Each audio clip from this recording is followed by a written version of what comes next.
release this video. But we got some time to kill, and I figured, I've always seen these, 5 things I love or 5 things I hate about my car type video. So I thought I'd give everybody, my perspective as to what I love and hate about this car. Pretty simple list. I guess we'll start off with the good, the things I love. I mean, first and foremost, V10. It's really hard to just kind of argue with the experience that this thing gives you, and especially being an 8.4 liter V10. There's just power everywhere, and it's always ready. And I know the note to a lot of people is very polarizing. Some people say it sounds like a tractor.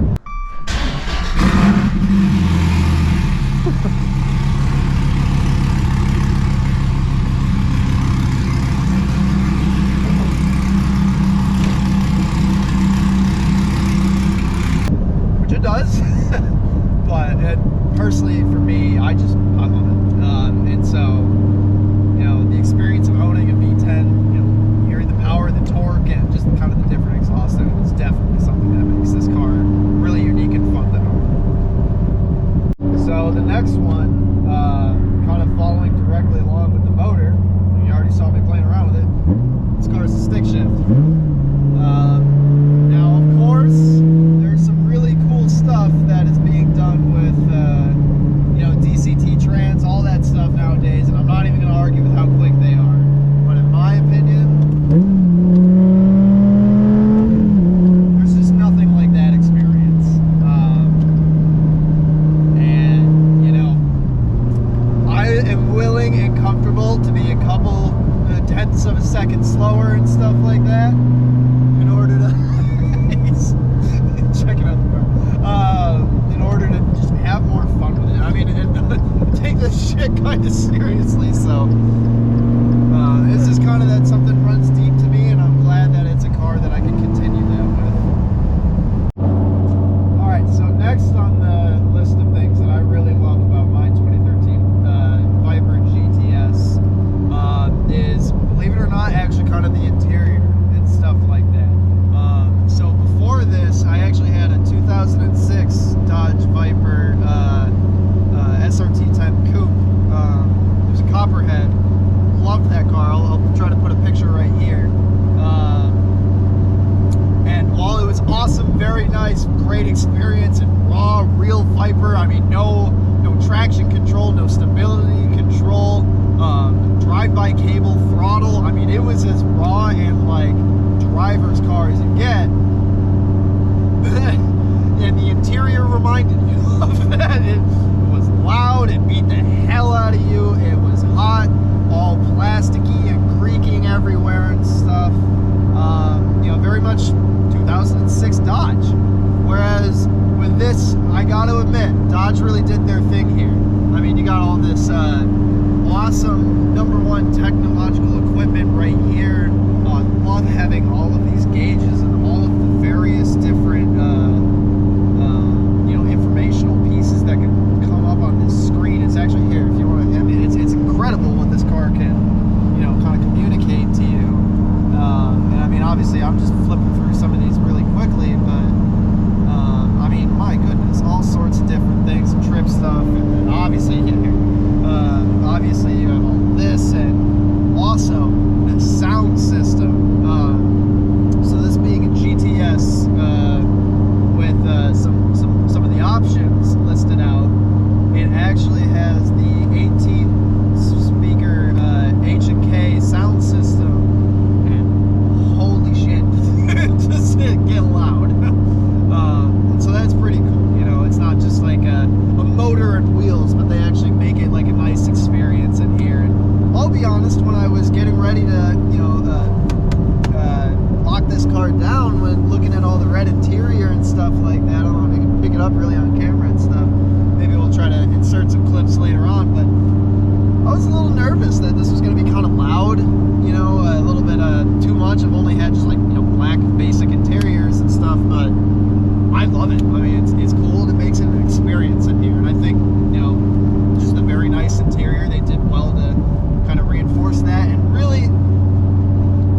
this thing up to the rest of like supercar level, in my opinion. This may trigger some Lamborghini people, so I'm very sorry in advance, but if you compare the interior layout of this car to a Murcielago, you're going to see a lot of similarities. And it's just, it's very cool to like kind of see how Dodge really did their thing there. So yeah, that'll be that one. All right, so number, what are we on, 4? It's 4, right? Yeah, so the fourth really big thing that I love about this car is the exterior. Just like the way this car looks. I mean, it's so dramatic and all the swooping and lines. And of course, we're kind of inside it now, but I mean, even if you kind of look out the front on the hood, you can just see just all the sweeping hood lines and everything like that. And it's just the drama and presence of any Viper, in my opinion. Obviously, I'm pretty biased, but a Gen 5 specifically, it's just, I don't know, it just gets my heart beating kind of thing. And I think, you know, a lot of people, especially with this car in black, always, you know, the Batmobile, and it's really hard to disagree with that. I mean, it just looks cool. And very much kind of related to that, one of my favorite things that I love about kind of the exterior and the way they designed the car is the hood, and the fact that it doesn't open like a regular hood, but it's actually what's called a clamshell hood, where it opens up, you know, forwards like that. I'll see if I'll put in a video here kind of demonstrating that. But anyways, yeah, it's really cool. Love that. I just think it's so unique and adds to the whole drama and experience of the way that they designed this car to look and stuff. So I really love that. All right, so I mean, I can go on and on and on, but I think just to kind of wrap this up, the last one that I'll add to this list is just the way that this car handles and brakes. A lot of people, you know, kind of understand it just to be like a muscle car or something. You know, it's an American car with a really big 8.4 liter motor. Yeah, no, it sounds like a muscle car, but it is incredible what this car will do in terms of handling at speed like that in corners. You know, I'm not going to jump on the brakes, but the braking, it'll like pull your eyeballs out. And I think what's wild about all of that is this is just a GTS with the track package. So it's definitely not, it's got some, you know, upgrades from a normal kind of Gen 5. One of them, I don't know if you can see it here, being so we got the bimodal suspension with the street, which is what we're in now, a little bit softer, more comfortable and stuff like that. But then if you want to switch it to race, you'll see it says race optimized shock tuning coming up here and stuff. And it'll actually completely change the way that the shocks are optimized and that the car handles. It really tightens up and stuff like that. It makes a difference. And I mean, all of that and the braking and just the way that the suspension and the chassis are set up, it is incredible what you can do with this car in competent hands, for sure.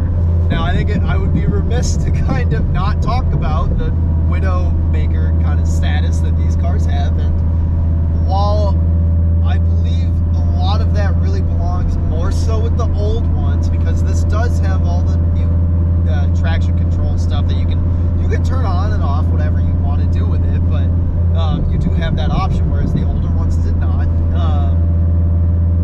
This still definitely can bite your head off a little bit if you are not respecting what it does and what it's capable of. And frankly, what I have found is it feels like there's a very small line between, okay, you know, we're getting a little loose, it's unsettled, it is what it is, and the point of no return. And I think that's where a lot of that kind of danger, you know, legend status comes from, so to speak. Alright, so, you know, like I said, I could go on and on about the laundry list of things that I love about this car, and there are plenty.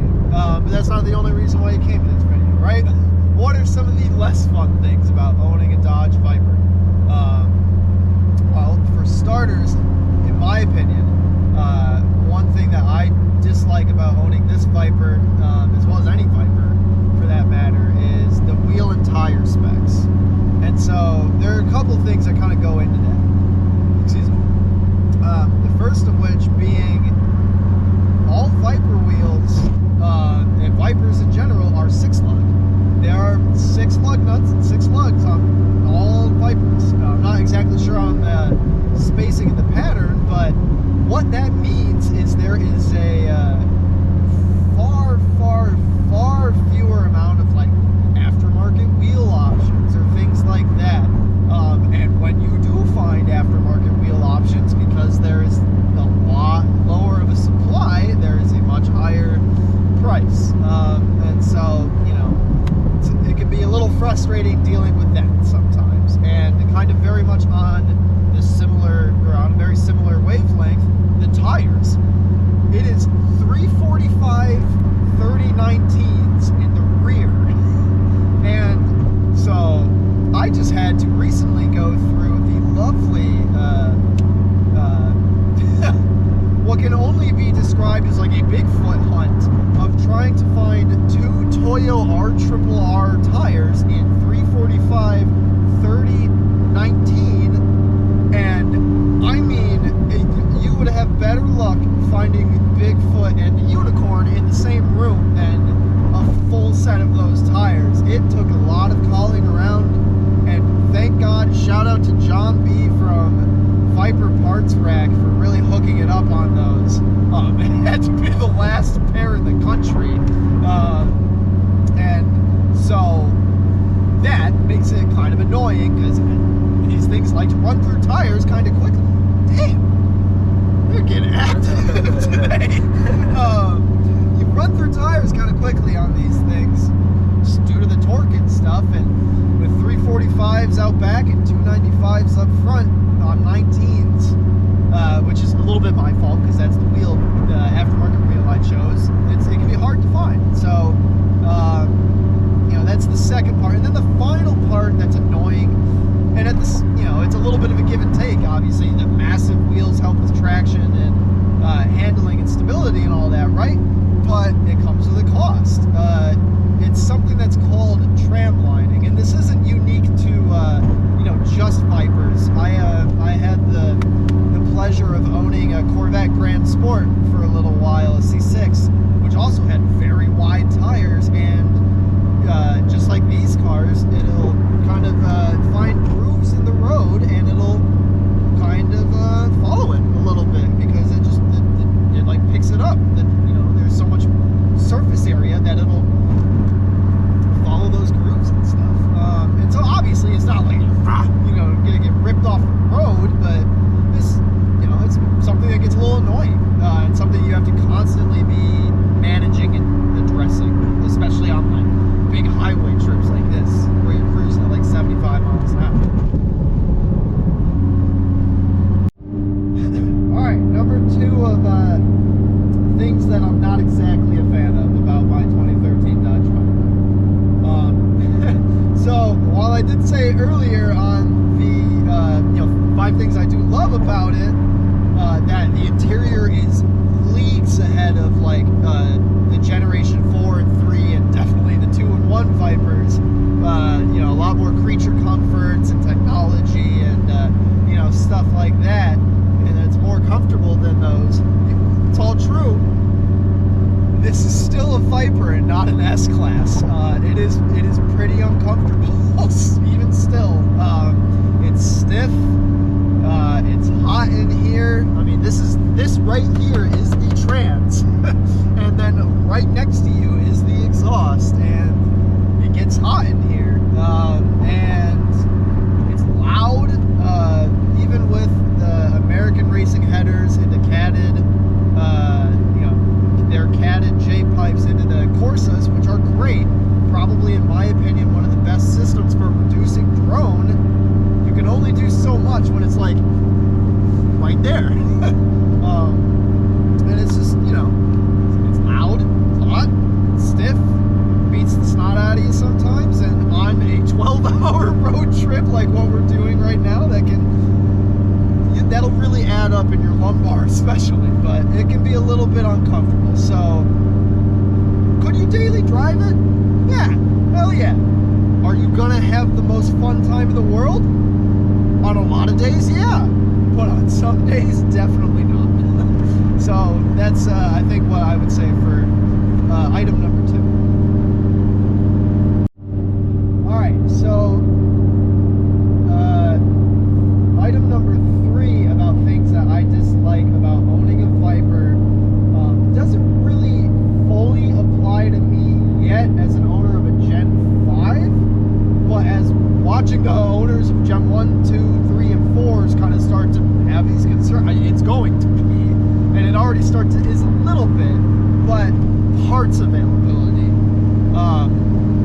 If you were not already aware of this, every single Dodge Viper that is built, you've ever seen, was hand built in America. This is not like just kind of like a factory assembly line, kind of just slam it together, kind of pump out 100 of them a day. It takes a lot more time and care and effort into making these vehicles, and they are very limited number run.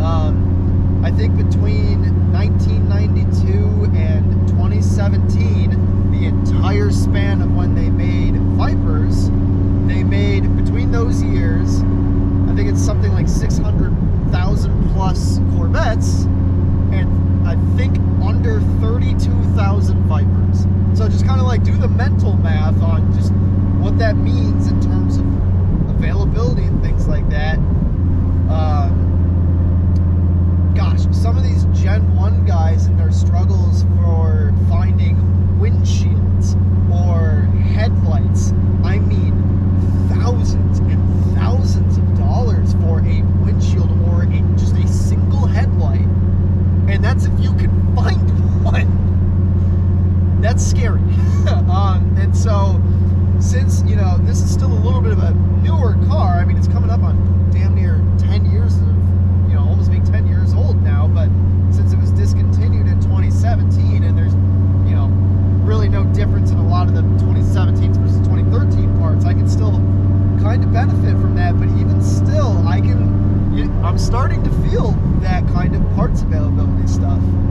For instance, the last time I changed my oil, I had to drive to a couple different dealerships to find a in-stock OEM oil filter, because there just weren't any. And so while it's not like super impacting me right now, it's going to continue to be, and it's definitely something that makes you a little bit anxious as an owner, for sure. All right, number 3. Okay, number 3 is I love people's reactions. Can you see it? Let's see.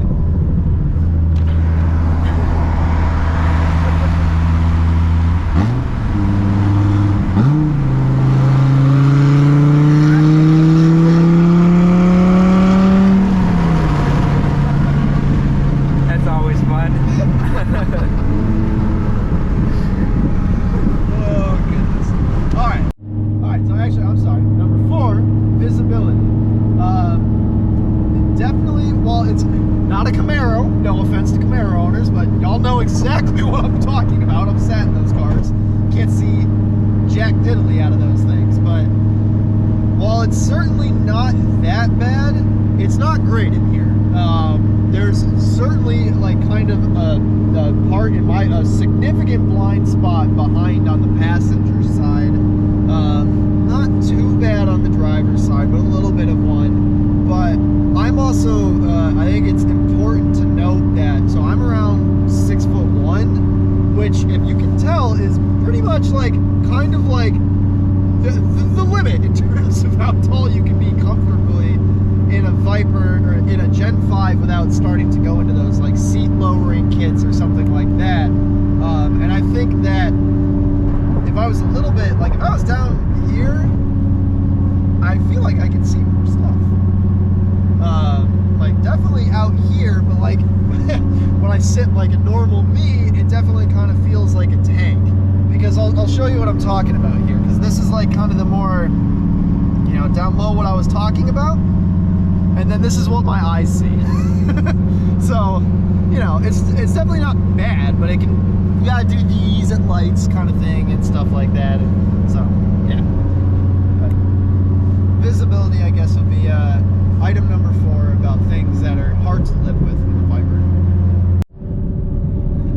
So, this last one, kind of funny. Doesn't really happen that often, and honestly, I say it's something I dislike, but I almost wear it as a badge of honor when it does happen. I call it, and I think I've heard others call it, snake bite. Like I've said, the exhaust is right here. I think, and I'll try to input a clip here just like showing the plate and everything of like literally where the exhaust runs. But if especially after a long cruise like that where the exhaust has been flowing for a while, it gets hot. And if you are not careful, if you just rest your calf on that plate, it will burn you. And it hurts, and it will leave a mark. And this doesn't happen. So with the Corsa exhaust, they kind of have a much more recessed tip and like kind of inside the bezel. And I'll try to maybe put a video kind of walking through all this later if I remember later on. But essentially, another thing that would happen is sometimes I'd stick my leg out to get past that, and before I had the Corsa exhaust on, the tips would stick out a little bit. Those would also get very hot, and if you weren't careful, stick right there and snake bite you. And it would hurt. So definitely something to be aware of when you're getting in and out of the car, especially after it's been on and running for a while. But at the end of the day, again, I say that's something I dislike, but it's almost kind of one of those little guilty pleasure isn't exactly the right word, but like something I like enjoy wearing a little bit as a badge of honor. But yeah, so I mean, those are kind of the 5 things I really love about my Viper, and 5 things they're kind of a little bit annoying about owning a Dodge Viper. I guess I will throw in the bonus while we're here at the end of this. A bonus number 6 thing about what I love about owning a Viper, and this one specifically, is that this thing has been my dream car. I remember when I was a senior in high schooler, that's when they premiered the Gen 5, and I mean, you could not pick my jaw off of the floor for like at least a solid week, and I would obsess over this thing through high school and college and onward, even until I ever laid hands on it. Anybody who's been significantly close to me in my life or anything like that has heard me talk about these things. And I'll be honest, even in my dark times when I was kind of going through some of my own personal mental health concerns, just kind of, and I'll go into that, as well as kind of how cars were really a big piece of that for me at another time. But just being able to like dream about sitting where I am right here.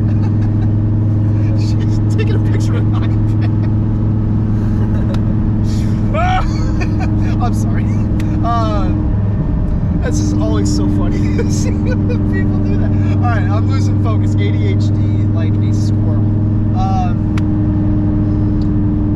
Bring it back on track. It's always been something that I've really just,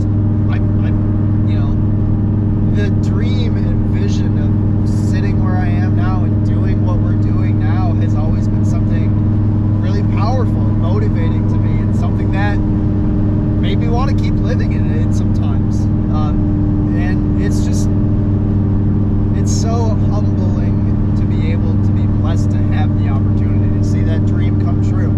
And I think that is probably the biggest thing that I love about this.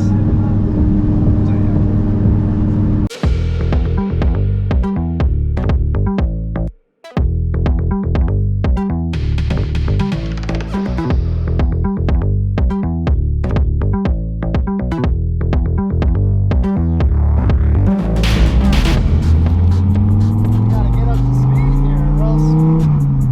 safe.